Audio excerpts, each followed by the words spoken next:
Tell me what you want. I want what is mine by right. Jaime is your eldest son, heir to your lands and titles, but he is a king's guard, forbidden from marriage or inheritance. The day Jaime put on the White Cloak, he gave up his claim to Casterly Rock. I am your son and lawful heir. You want Casterly Rock? It is mine by right.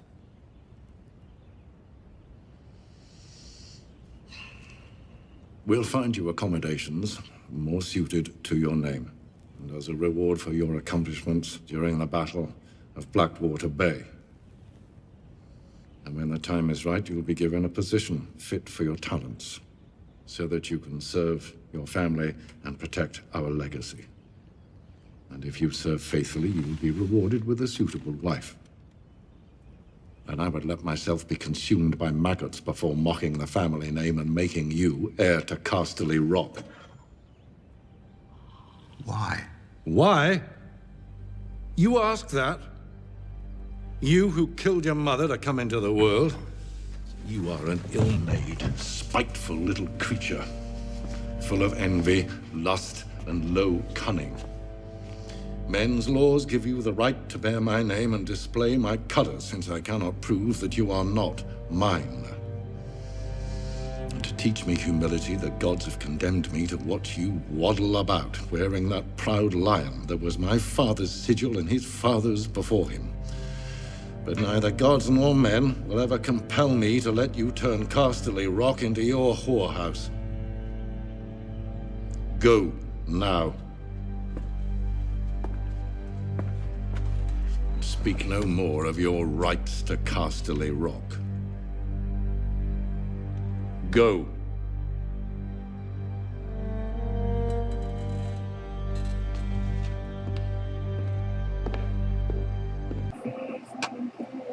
Hey, so I just wanted to make this video because I need to say something really quick about INTJs, and that is so many people get this type mixed up with other types because INTJs are so infamous in Myers-Briggs kind of as being like the villains or something, which is kind of hilarious because I know a handful of INTJs and they're some of the like most helpful people I've ever met. And I would say that like INTJs, they are sometimes hard to understand because they think in a very long-term kind of way. And so it's not always apparent what their actions are interpreted as in the moment. But if you, at the same time, like they, because of that long-term thought, they all actually like are willing to help out and course correct people in a way that other sides really aren't, and that can come off sometimes really abrasively. My INTJ friend, she is a health inspector, and she's amazing! Like, I love talking to her because she's so knowledgeable, and I just want to make a really important point. So in Game of Thrones, Tywin Lannister, some people have incorrectly typed him as an INTJ, but he's actually an ESTJ. And the really fascinating thing about INTJs, I feel like, is that the reason they get typed or mistyped, I feel like, is because when someone seems cold, calculating, and kind of very, like, not unpleasant, but kind of harsh, they always get typed as INTJ if they're quiet, especially if they're quiet. And that is such bullshit because the most important thing that you need to realize is extrovert, introvert is not about whether someone's flamboyant or, quiet. But it's more actually about their dominant function and whether they use the extrovert sensing, extrovert intuition. And Tywin Lannister, it's really fascinating. Like ESTJs, they are focused on the group and like maintaining traditions and helping the group fall into line and be the most efficient that it can be. And INTJs, I would say one of the biggest ways that you can type out other types from an INTJ is INTJs are one of the types, they abhor ignorance and lack of knowledge more than anything. So they are, people like to say that they're concerned with power, but I would argue they're actually way more concerned with being proficient and being seen as proficient in one or two or three, maybe a handful or even one area of excellence. They are a type that wants to be like very good at knowledge and having information on one subject or a couple subjects.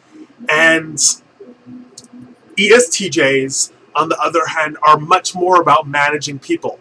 INTJs, people talk about them as like the mastermind, but I would actually say they are more of the loner scientist in a way that like wants to work in a lab, be left alone, like competently handle their shit. So Tywin Lannister, people think because he's super quiet, and because, not quiet, but because he's super judgmental also, and he can have like those deathly silences, that means he's an INTJ, which is so incorrect. He is more focused externally on his family, especially, and maintaining correct order and making sure that the line continues. And that is a classic ESTJ trait.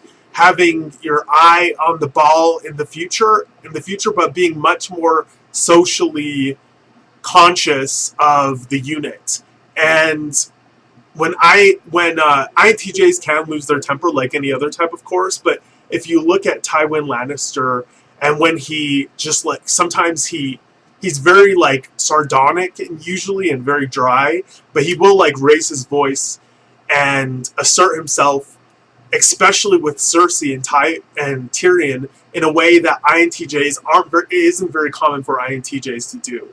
So yeah, that's just my notes, and I want to say, don't get them twisted, baby. And you know, I'll be excited to talk more about INTJs in the future because they are a very unique type, and they're one of the rarest types in Myers-Briggs, and I find them like fascinating. So peace, love you guys. Now, one more thing. The next whore I cut in your bed, I'll hang.